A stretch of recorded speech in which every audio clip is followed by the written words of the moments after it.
کہ آج کے اس ٹاپک میں کون سا اسٹینڈرڈ صحیح ہوگا اور کون سا غلط ہوگا. سب سے پہلا اسٹینڈرڈ جسے میں سمجھتا ہوں کہ ہمارے ریسپیکٹڈ جناب جاوید اختر صاحب بڑی تیزی کے ساتھ اس کی طرف لپکیں گے، وہ ہے سائنس. جبکہ سائنس در حقیقت خدا کے ایگزسٹنس کو ڈائریکٹلی ثابت کرنے یا اس کے ایگزسٹنس کو ڈینائی کرنے کے لیے اسٹینڈرڈ نہیں بن سکتی.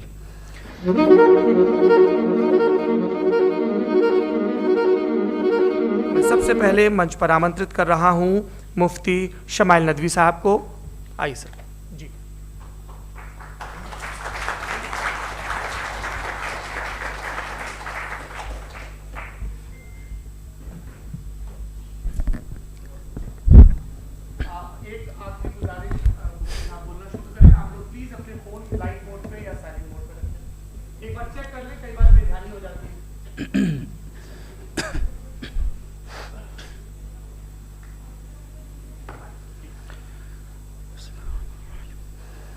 تمام تعریفیں اس کریٹر کے لیے جس نے اس یونیورس کو ایک مقصد کے تحت پیدا کیا ہے. ریسپیکٹڈ جناب جاوید اختر صاحب، مسٹر سوربھ دیویدی اور respected audience, thank you all for being here today. آج کی ڈیبیٹ میں چونکہ ہم بات کرنے والے ہیں ڈز گاڈ ایگزسٹ کے ٹاپک پر، تو یہ ایک ایسا ٹاپک ہے جس کے متعلق کوئی بھی ڈیسیجن لینے کے لیے الگ الگ اسٹینڈرڈز ہو سکتے ہیں. لہٰذا ڈیبیٹ کے شروع میں یہ ضروری ہے کہ ہم یہ جان لیں کہ آج کے اس ٹاپک میں کون سا اسٹینڈرڈ صحیح ہوگا اور کون سا غلط ہوگا. سب سے پہلا اسٹینڈرڈ جسے میں سمجھتا ہوں کہ ہمارے ریسپیکٹڈ جناب جاوید اختر صاحب بڑی تیزی کے ساتھ اس کی طرف لپکیں گے، وہ ہے سائنس. جبکہ سائنس در حقیقت خدا کے ایگزسٹنس کو ڈائریکٹلی ثابت کرنے یا اس کے ایگزسٹنس کو ڈینائی کرنے کے لیے اسٹینڈرڈ نہیں بن سکتی. اور اس کی وجہ کیا ہے؟ یہ میں نہیں کہہ رہا، یہ وہ لوگ کہہ رہے ہیں جو سائنس کے ایکسپرٹس ہیں. نیشنل اکیڈمی آف سائنس کہتی ہے science doesn't have the processes to prove اور disprove the existence of God. Why? کیونکہ سائنس کا تعلق ایمپیریکل ایویڈنس سے ہے، اور ایمپیریکل ایویڈنسز کا تعلق ہمارے نیچرل اور فزیکل ورلڈ سے ہے، جبکہ گاڈ نان فزیکل اور سپر نیچرل ریالٹی ہے. لہٰذا نان فزیکل ریالٹی کو آپ اس ٹول کے ساتھ نہیں چیک کر سکتے جس کا کام فزیکل ریالٹی کو تلاش کرنا ہے. لہٰذا آج اس ڈیبیٹ میں گاڈ کی ایگزسٹنس کو ثابت کرنے یا اسے ڈینائی کرنے میں سائنٹیفک ایویڈنس کو ایکسیپٹ نہیں کیا جائے گا. دوسرا اسٹینڈرڈ ہو سکتا ہے ریویلیشن، کہ ریویلیشن کے ذریعے ہم یہ ثابت کریں کہ گاڈ ایگزسٹ کرتا ہے یا نہیں. لیکن یہ اسٹینڈرڈ بھی آج ارریلیونٹ ہے. کیوں؟ کیونکہ ریویلیشن میرے نزدیک سورس آف نالج ہے، ویلڈ سورس آف نالج ہے، لیکن ہمارے جاوید اختر صاحب کے نزدیک یہ ویلڈ سورس آف نالج نہیں ہے. لہٰذا آج کی ڈیبیٹ میں ایک بھی ایویڈنس کسی بھی مذہبی اسکرپچر سے نہیں دوں گا تاکہ جاوید اختر صاحب کے لیے وہ ان ایکسیپٹیبل نہ ہو. تیسرا جو معیار ہو سکتا ہے وہ ہے آبزرویشن، کہ بھائی کوئی کہے کہ ہمیں خدا دکھاؤ، اگر ہے تو دکھاؤ، یا یہ کہ خدا کے ایگزسٹنس پر ایمپیریکل ایویڈنس دو. تو یہ ہے در حقیقت غلط ٹول کا استعمال کرنا. یہ ایسا ہی ہے کہ جاوید صاحب مجھ سے یہ مطالبہ کریں کہ مفتی صاحب آپ میٹل ڈیٹیکٹر کے ذریعے پلاسٹک ڈیٹیکٹ کر کے دکھائیں. اب چونکہ پلاسٹک ڈیٹیکٹ نہیں ہو پا رہی ہے لہٰذا plastic does not exist. No, you are using the wrong tool. اس ٹول سے پلاسٹک کو ڈیٹیکٹ نہیں کیا جاتا. لہٰذا میں سمجھتا ہوں کہ گاڈ کے ایگزسٹنس پر ایمپیریکل ایویڈنس کا مطالبہ کرنا ایک بچکانہ مطالبہ ہے، اور ہمارے ریسپیکٹڈ جناب جاوید اختر صاحب اس اسٹیج سے اب بہت آگے نکل چکے ہیں. اب بچتا ہے ایک ہی اسٹینڈرڈ، اور وہ اسٹینڈرڈ ہے عقل، لاجک، ریزننگ. اور یہی وہ اسٹینڈرڈ ہے جس کے تحت گاڈ کی ایگزسٹنس کو ثابت کیا جائے گا یا گاڈ کی ایگزسٹنس کو ڈینائی کیا جائے گا. لیکن چونکہ یہ بہت امپورٹنٹ اور سینسٹیو ٹاپک ہے، اس لیے لاجیکل آرگیومنٹ بھی ایسا ہونا چاہیے جو ڈیفینیٹو ہو، انڈیفینیٹو نہ ہو، جو 2 اور 2 4 کی طرح بالکل واضح ہو، جسے لاجیکلی ریجیکٹ کرنا پاسبل نہیں ہو. فار ایگزامپل ہم کہیں ہمارے ریسپیکٹڈ مسٹر سوربھ صاحب یہ ایک انسان ہے اور تمام انسان کانشیس بینگ ہے. لہٰذا نتیجہ کیا نکلا؟ ہمارے سوربھ صاحب بھی کانشیس بینگ ہے. کیا یہ انڈیفینٹ آرگیومنٹ ہے یا ڈیفینٹ آرگیومنٹ ہے؟ یہ ڈیفینٹ آرگیومنٹ ہے. یہ 2 اور 2 کی طرح واضح ہے. اس میں کسی طرح جو ہے لاجیکلی اس کو ریجیکٹ نہیں کیا جا سکتا. تو اگر آج ہمارے جاوید اختر صاحب ایسی کوئی عقلی دلیل اور لاجیکل ایویڈنس دیں خدا کے نہ ہونے پر جو ڈیفینٹ بھی ہو, تو میں یہ اعلان کرتا ہوں کہ یقیناً میں اس ایویڈنس کو قبول کروں گا اور اس پر غور کروں گا. لیکن ساتھ میں یہ بھی اعلان کر دیتا ہوں پریڈکشن کے طور پر کہ ایسا کوئی ڈیفینٹ آرگیومنٹ کوئی نہیں پیش کر سکتا. دلیل ہم دیں گے اور ڈیفینیٹو دلیل دیں گے, لاجیکل دلیل دیں گے, ایسی دلیل دیں گے جو انٹائر ایتھیسٹک ورلڈ اسے ریفیوٹ نہیں کر سکتی. چلیں اب ہم ایک ایگزامپل سوچتے ہیں, ایک سینیریو, سمپل سینیریو. تمام آڈینس سے گزارش ہے, ہم اور آپ ایک آئسولیٹڈ آئیلینڈ پر ہیں, ایسا آئیلینڈ جہاں پہ ہم سے پہلے کوئی کبھی نہیں گیا. چلتے چلتے آپ کے سامنے اچانک آپ نے دیکھا ایک پنک کلر کی بال پڑی ہوئی ہے. سب سے پہلا سوال آپ کے ذہن میں کیا آئے گا کہ یہ بال یہاں کیوں آئی, کیسے آئی, یہ پنک کلر کی ہی کیوں ہے, کوئی اور کلر بھی ہو سکتا تھا, یہ اسی شیپ میں کیوں ہے, کوئی اور شیپ بھی ہو سکتا تھا. نیچرلی آپ اس طرف پہنچیں گے کہ کوئی نہ کوئی ہے جس نے ان اسپیسیفک پراپرٹیز کے ساتھ اس بال کو بنایا ہے اور یہاں پہ رکھا ہے. چونکہ آپ جانتے ہیں کہ یہ جو بال ہے اس کا ایگزسٹ کرنا ضروری نہیں ہے, یہ ایگزسٹ کر بھی سکتی تھی, نہیں بھی کر سکتی تھی, اور ایگزسٹ کرنا ہی تھا تو کسی اور فارم میں کرتی, کسی اور کلر میں کرتی. اب آپ اس بال کو ایکسپینڈ کرتے چلے جائیں, ایکسپینڈ کرتے چلے جائیں, ایکسپینڈ کرتے چلے جائیں, یہاں تک کہ یہ بال یونیورس کے سائز کی ہو جائے. بتائیے کہ کیا سائز کے بڑھ جانے سے سوال بدل جائے گا؟ ہرگز نہیں بدلے گا. ابھی بھی سوال رہے گا یہ یونیورس کہاں سے آیا, ان اسپیسیفک پراپرٹیز کے ساتھ کہاں سے آیا, کیوں آیا, کس نے بنایا. یہ سوال اس وقت بھی ویلڈ رہے گا. لیکن یہ سوال اگر ہم جناب جاوید اختر صاحب سے کریں تو چونکہ ان کا ورلڈ ویو ایتھیسٹک ہے, اور صرف ان کا نہیں, مطلب جتنے بھی ایتھیسٹ ہیں اور ایتھیسٹک ورلڈ ویو کو رکھنے والے سے اگر آپ یہ سوال کریں کہ یہ یونیورس کہاں سے آیا, تو ان کا جواب یا تو آرگیومنٹ فرام اگنورینس ہوگا یا ڈوگمیٹک ہوگا. یا تو یہ کہیں گے کہ مجھے نہیں پتا کہ یہ کہاں سے آیا, لہٰذا گاڈ ڈز ناٹ ایگزسٹ, یہ آرگیومنٹ فرام اگنورینس ہے. یا یہ کہیں گے کہ یہ یونیورس خود بخود بن گیا. اس کا مطلب یہ ہے کہ اس بال کو بھی خود بخود بن جانا چاہیے, لیکن بال کے تعلق سے یہ ایکسپلینیشن ایکسیپٹ نہیں کی جائے گی کہ یہ خود بخود بن گئی, لیکن یونیورس کے تعلق سے کر دیا جائے گا. اسے ہم دوسرے الفاظ میں ڈوگما بھی کہہ سکتے ہیں. دوسری چیز, ہمارے جاوید اختر صاحب ضرور گاڈ آف گیپس کی مثال بھی ضرور دیں گے, اور مثال دیں گے کہ پہلے زمانے میں بجلیاں کڑکتی تھی تو لوگوں نے کسی ایک خدا کی طرف, اور بارش ہوتی تھی تو دوسرے خدا کی طرف منسوب کر دیا, ان کے پاس دلیل نہیں تھی. یہ ہمارا ورلڈ ویو ہے ہی نہیں, یہ ہمارا ورلڈ ویو ہے ہی نہیں, کیونکہ نیچرل فینومینا کے پروسیس کی انٹرپریٹیشن کو جان لینے سے یہ کہاں سے ثابت ہو گیا کہ گاڈ ایگزسٹ نہیں کرتا ہے. اس پر میں انشاءاللہ ابھی آگے بات کروں گا.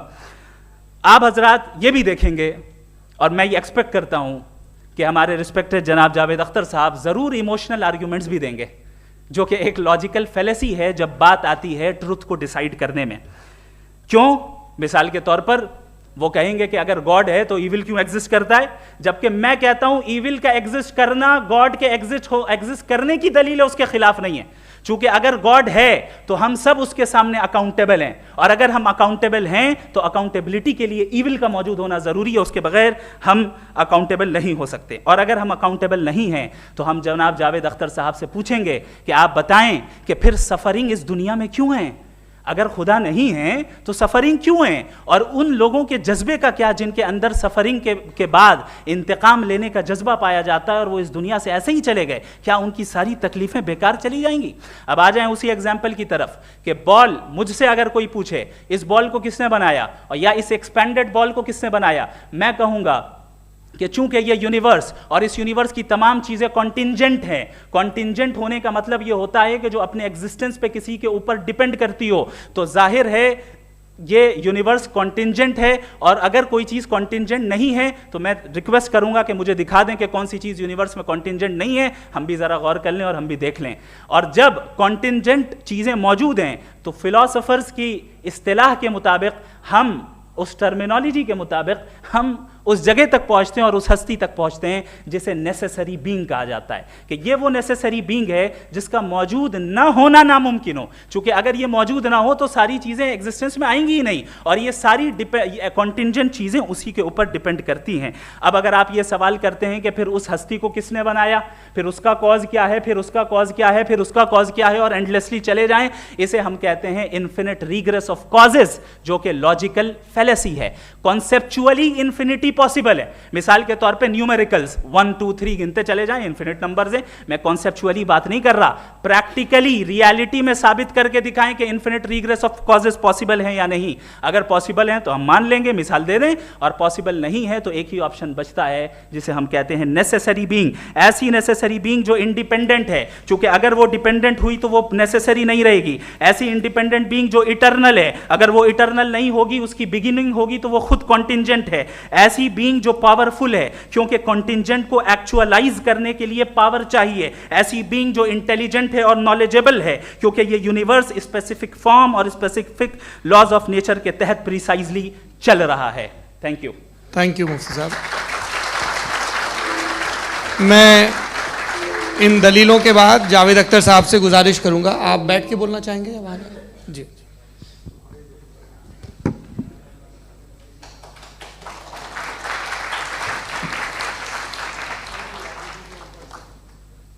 پہلے تو میں مفتی صاحب کو ایک اچھی خبر دینا چاہوں گا کہ میری نالج سائنس کے بارے میں بڑی معمولی ہے، تو آپ فکر نہ کریں اس کی، لیکن کچھ کامن سینس ہے مجھ میں. دیکھیے، یہ خدا کا تصور کوئی نیا تصور نہیں ہے، یہ صدیوں سے رہا ہے. یہ کچھ ریلیجن 3000 سال پرانے ہوں گے، 4000 سال پرانے ہوں گے، لیکن انسان کوئی 10,000 12,000 سال سے ایگزسٹ کرتا ہے ہومو سیپین کی شکل میں، اور ہمیشہ کچھ نہ کچھ مذہب رہے. یہ مذہب جاہلوں کے نہیں تھے، یہ مذہب ایک ایسی گریک سوسائٹی کے تھے جہاں بڑے بڑے فلاسفرز پیدا ہوئے. یہ مذہب ایجپشینز کے تھے جنہوں نے پیرامڈز بنائے تھے. یہ رومنز کے تھے کہ جن کا آرکیٹیکچر اور سینٹ یعنی پہلی بنیاد ڈیموکریسی کی لمیٹڈ تھی مگر ڈیموکریسی تھی، یہ ان لوگوں نے کیے تھے. تو ان کا جو جوپیٹر تھا، را تھا، زیوس تھا، انہیں اس پہ اتنا ہی اعتماد تھا جتنا آج کسی مذہبی آدمی کو اپنے خدا پہ ہوگا. کرسچینٹی آنے سے پہلے یورپ میں ایک مذہب تھا جرمینک ریلیجن. اس کا ایک خدا تھا، اس کی ایک بیوی تھی، اس کے 2 بیٹے تھے، ایک بیٹی تھی. پھر جرمنی میں جب یورپ میں کرسچینٹی آئی تو وہ خدا، اس کی بیوی اور پورے خاندان چلا گیا. تو اگر ہم ہسٹری دیکھیں تو خدا جو ہیں وہ زیادہ تر فانی ہیں، وہ ہمیشہ رہے نہیں. اور وہ جو لوگ انہیں مانتے تھے ان کو آپ کہیں وہ تو جاہل تھے، انہیں تو کچھ پتہ ہی نہیں تھا. ایسا نہیں ہے، وہ اپنے وقت میں بڑے قابل لوگ تھے اور اپنے وقت میں انہوں نے بڑے بڑے کام کیے ہیں. فلاسفرز تھے، سائنٹسٹ تھے، لیکن ان کا مذہب کہاں گیا؟ ان کے خدا کہاں گئے؟ آج جو خدا ہیں دنیا میں لوگ انہیں مانتے ہیں. آپ کو کیا معلوم کہ کتنے برسوں کے بعد کیا ہونے والا ہے؟ ہم یورپ میں دیکھتے ہیں تو چرچ خالی ہیں.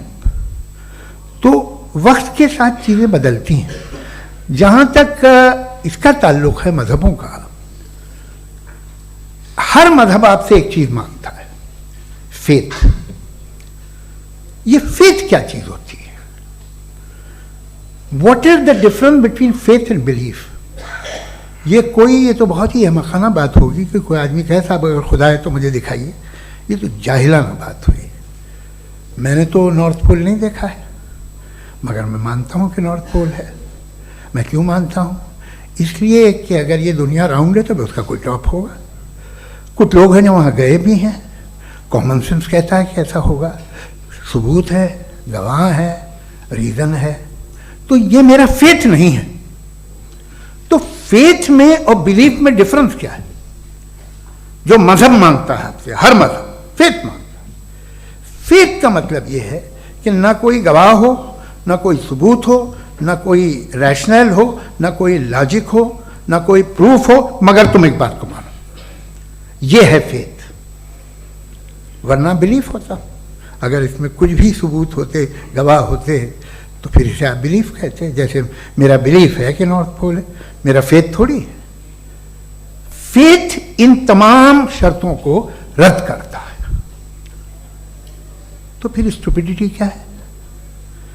اگر میں ایک بات ایسی مانوں جس کی نہ کوئی لاجک ہے، نہ کوئی ریشنل ہے، نہ کوئی پروف ہے، نہ کوئی گواہ ہے، نہ کوئی ثبوت ہے، اور میں اسے مانوں، تو یہ اسٹوپیڈیٹی ہوئی.